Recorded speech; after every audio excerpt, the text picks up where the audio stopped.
La situation semble toujours très tendue du côté du Mali en ce moment, notamment avec cet autre message lancé par l'Union africaine à l'endroit du président de la transition malienne, le colonel Assimi Goïta. En effet, les militaires ont arrêté le président et le premier ministre par intérim du Mali la semaine dernière et ont fait pression sur eux pour qu'ils démissionnent, faisant dérailler une transition vers des élections démocratiques après qu'un autre coup d'État militaire en août dernier a évincé l'administration précédente.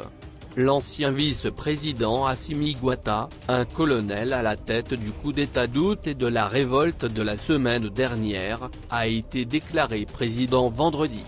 L'Union africaine a appelé à un retour sans entrave, transparent et rapide à la transition dirigée par des civils. Faute de quoi, le Conseil n'hésitera pas à imposer des sanctions ciblées, a déclaré le Conseil de paix et de sécurité de l'UA.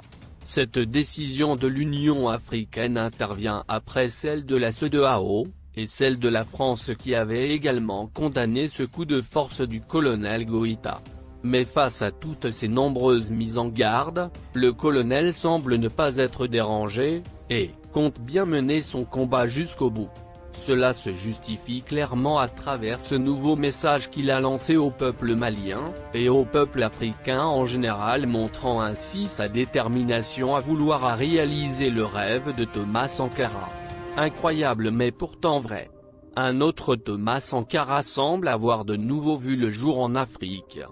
Mais la question que nous nous posons est celle de savoir si le colonel Assimi Goïta pourra s'en sortir, vu tous les ennemis qu'il a sur son chemin, à savoir la France, la CEDEAO et l'Union africaine.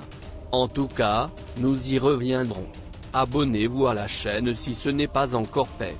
Partagez la vidéo avec vos amis si vous l'avez trouvée intéressante, et à très bientôt pour de nouvelles.